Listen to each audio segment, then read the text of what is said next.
live, Kyle. All right. Let's get some people in the group. Let me know when we got some people, because that's when it gets interesting.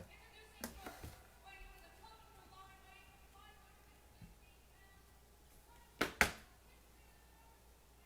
killer bees. Yeah. I've got one person in the room right now. Okay.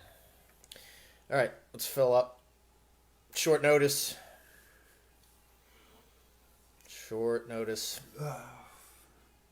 It's going to be an interesting pack of cards, though. I think so. I was excited to get these in the shipment from Amazon. Amazing. However you pronounce it, whichever way you cut it. I think they're amazing. It's it's very rare that we get visited from the baseball card fairies of the north. Is that fairies, or is that fair to say? Do we still call them fairies? I mean, I think there's some PC denotation there. So let's not call them fairies. We'll wait for like 2 more people. But it's not ferries. Like, it's not a boat that comes across like, with baseball. Right. All right. See, now you did... Those who can't see it, Matt did a very...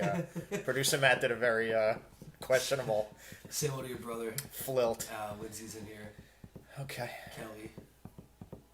Oh, some women actually joining into the fray. It's nice to see. Get an audio check. We have an audio check. Positive, negative. Can PM? Can you hear me? Yeah. Yes. Give me a no. Yeah, it's usually like a little delay because of the live quality. Yeah. Got 8 people in here. Okay.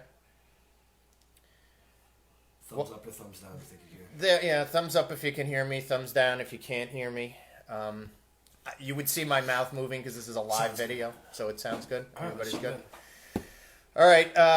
Thank you to those of you who have joined onto the stream right now. We're doing this a day early because of scheduling conflicts on our normal Wednesday 7:15 slot. It's all my fault. Thanks, McDonough's. Producer Matt informing me that Wednesday was not going to work for him. So here we are, Tuesday, 7:45. Jeopardy was our lead-in today. So let's hope we can keep the ratings for Jeopardy going. So we're doing a 1985 very special Donruss Leaf card pack for today. A little close-up on that. You can see the little leaf. For baseball card historians out there, some of you may know that the Donruss company, I think this is the first year that they did the leaf cards, especially for Canada. This was a limited run set. Matt, you got some notes for us. Yeah, so the 1985, like Mike said, was the first leaf set. It was made specifically to heavily lean towards Canadian players and the 2 Canadian teams. Yeah. And the one thing that you'll notice when we show you the cards is there's both English and French text. Also, Dave Stieb, I think you said. Dave Stieb and Tim Raines were added to the Leaf set because they were the 2 major Canadian League players, or Canadian team players at the time. You won't see those 2 cards in the regular Donruss 85 set, just in the Leaf set. The Leaf set. Yeah, I think they call them like Canadian heroes in here. Yeah, it's something like that. Much like the Canadian hero that those may see behind us in the tag team match that we've got on the screen. I've also been informed Bret I Hart. have 10% of power left, so.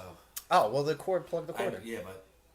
Okay. So if it dies, we'll get back right real quick. All right.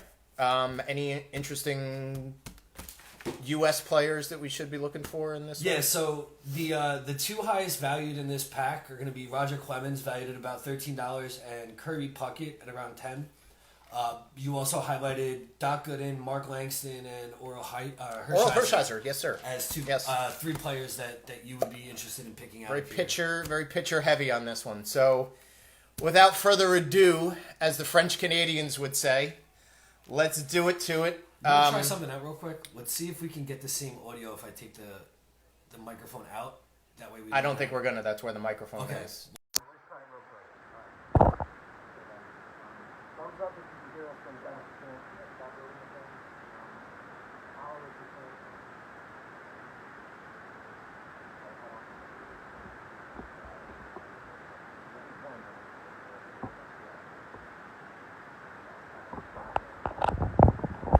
Sorry, we should guys. be back. Sorry, guys. We're back. We're live, pal. All right, back to it. No gum in the Donruss packs.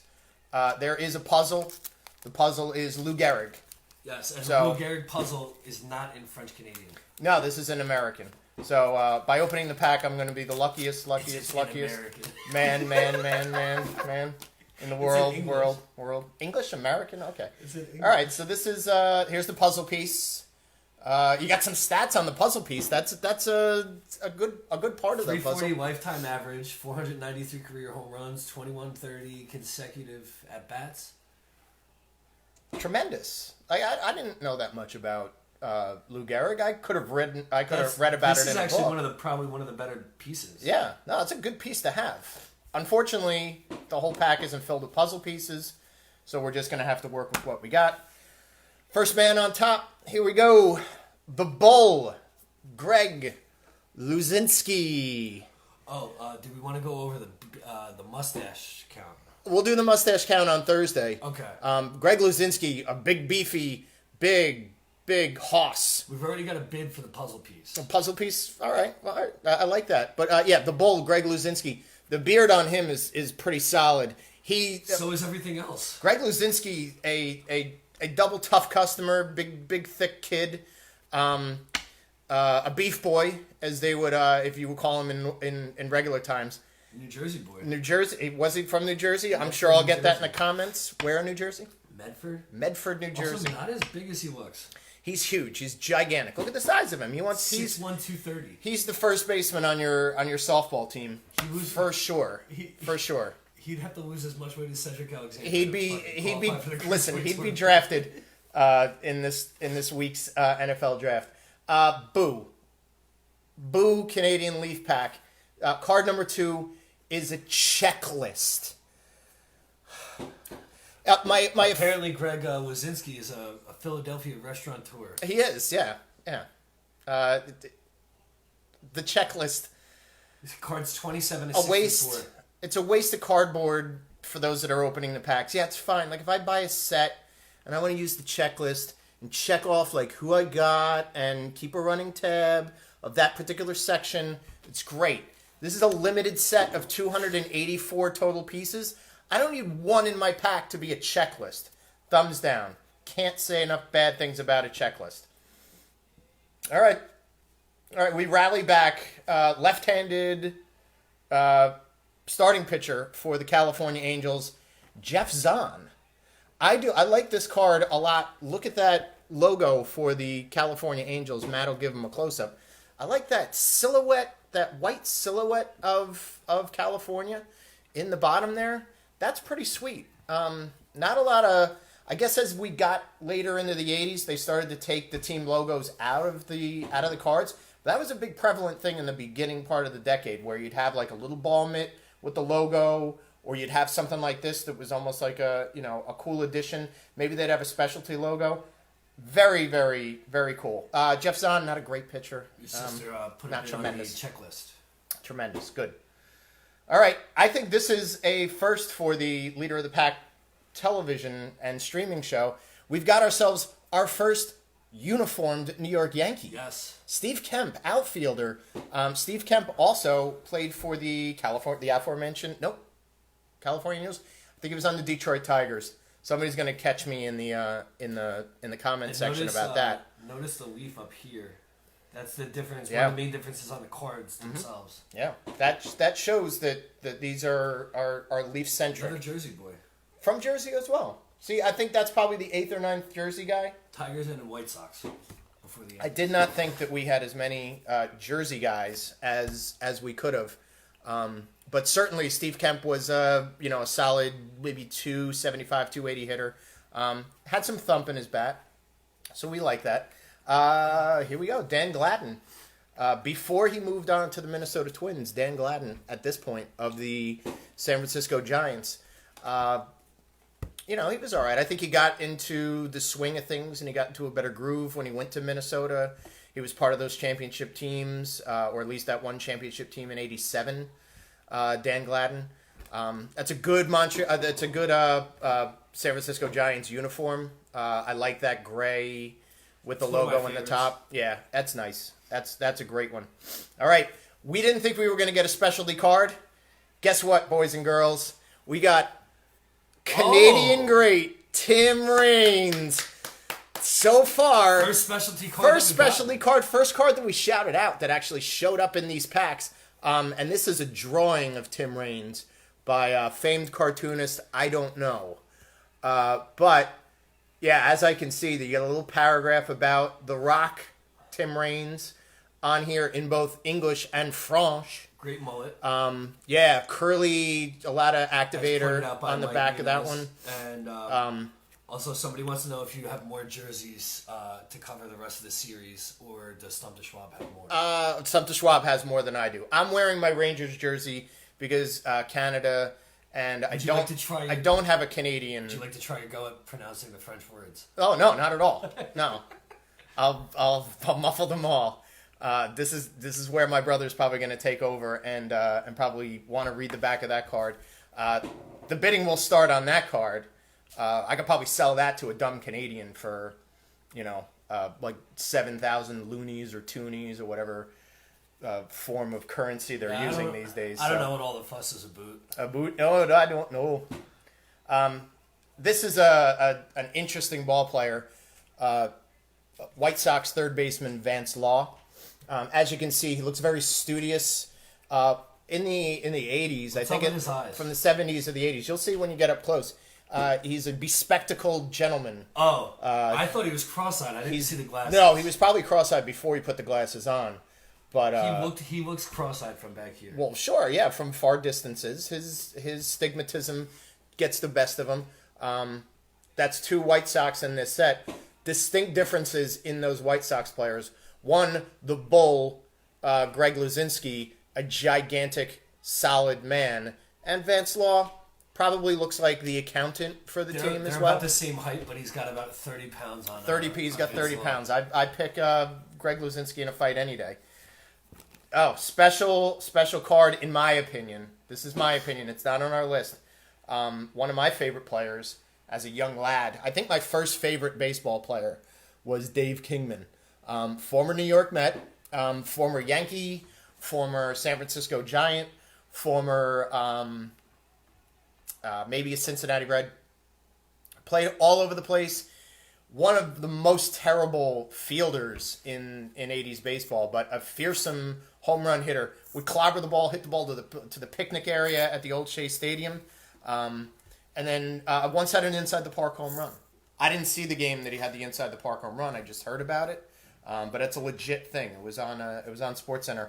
Look it up. Maybe it's on YouTube. I don't know. Either way, Dave Kingman, great home run hitter, and one of my favorites. Another one of my favorites. Those of you may know this or may not know this. I've advocated for this man to be in the Hall of Fame, and I think he's gotten his call to Cooperstown. Harold Baines, the third White Sox in this pack, and at the time in this like mid '80s, early part of the mid '80s, the White Sox had one of the weirdest sort of like almost like a hockey sweater look to their uniform. And Harold Baines played for a long period of time. A stat compiler would be probably what he would be known for now. If there was analytic people kind of criticizing him that he shouldn't be in the Hall of Fame because he just played a long time. Listen, he accumulated a lot of. He was probably close to a 300 hitter for his career. Played on good White Sox teams. At this point, he was a 279 hitter. On his way probably to a like a 290 career average. Well, yeah, he was with on a his lot way of home up. runs. From 80 to 84, he brought his average up from 255 to 304. Whew! Just leaps and bounds of what it is. He's a treasure to that White Sox team, and he's a treasure to the Donruss Leaf set out of Canada. Next guy up, I do remember this guy. Movie buffs will also know. Enos Cabell of the Houston Astros at this time, longtime Houston Astro, movie buffs will know that Enos Cabell played a walk-on role in the Bad News Bears 2 Breaking Training. He was in the dugout during the little between doubleheaders game that the Astros and the Toros played in Bad News Bears Breaking Training. In my opinion, one of the most underrated baseball films. Not only baseball films, one of the most underrated sports films of all time. Don't at me on that one. It's great. It's better than the third one when they went to Japan. It's better than the new one with Billy Bob Thornton. And yeah. If you have a chance, go watch it. We're down to a last few. I think right now this might be my favorite pack of cards because we mentioned before Dave Kingman, who was one of my favorite players when I was first started getting into baseball. This here, Rickey Henderson, one of my all-time favorite athletes, and a legend. And I'm so excited. I'm so excited to have a Rickey Henderson card this early into the series. Oh, you got a bunch of hearts for that one. And he's got a super awesome A's. That's such a great an lead-off A's 80s yellow. pose. Woo, woo. And the outer sock. Yeah, it's hot fire. It's hot fire, Rickey Henderson. Before he was tainted and became a Yankee. The Yankee fans don't at me. Rickey Henderson's much better away from the Yankees organization. This was Rickey's original run with the A's. Came back to the A's in the late part of the 80s. Brought them onto a world championship. Rickey Henderson is the second greatest baseball player of all time, behind Cal Ripken. The final card is not Cal Ripken, but, it's a lot of tall cotton to strut through. We got Tony Gwynn, Diamond King. This is a great great card. This is the best pack. The other trash people like the Tracy Joneses of the world and the Manuel Lees and the Mark Clears don't show up in this very special. Ojitas. Well, Bobby Ojeda, he lost the tip of his finger. What are you going to do? But Tony Gwynn, one of the greatest batters, got real fat towards the end of his career. Unfortunately, passed away. Made it to the Hall of Fame. Can't say enough great things about Tony Gwynn in his playing career. A fearsome, just a guy that could hit the ball to all fields. Decent in the outfield as well. But holy cannoli, we really we killed it. It's going to be hard to pick the leader of the pack out of too sweet that one. It's going to be hard to pick a leader of the pack out of this one. I've got to go. I got to trust my gut. Although Rickey is the best overall player in this pack, I'm going with the Tim Raines. You're pushing it in my direction. Tim Raines Canadian Greats. We were coming for this. We knew it was special. This Tim Raines Canadian Greats, this is the leader of the pack for today's set. And I think that's a show. We appreciate everybody jumping on short notice. We hope you had a great time. The comment section, please fill it up with second guesses on my stats. Please fill it up with suggestions on what we should research. Different. If you want to send me a jersey to wear, are you jersey marks out there? I am going to run out of jerseys. I'll probably have to go to shirts or sweatshirts of teams going forward in the future. I didn't make a specialty cocktail that was on the Basement Bar Show for any fans to cross over from the Basement Bar Show over to this show. Sorry, it's just soda in the cup. Disappointing as it is. Any fans of puzzle pieces, obviously you can see that we got a cool one here. I'm kind of rambling and trailing off at the end, but all told, I think this was a pretty stellar pack. You get a good look at the puzzle itself in the glare. Do you? The whole puzzle? Yeah, it's the 3 pieces to the puzzle. All right, well, all we'd have to do is open 95 more packs to get the other 60 pieces to the puzzle, and we'd be cooking with gas. So, for myself, for producer Matt, for Puppet Vince, and for the great Muta, of course, watching over us at all times, have a very good night, and we'll see you on Thursday.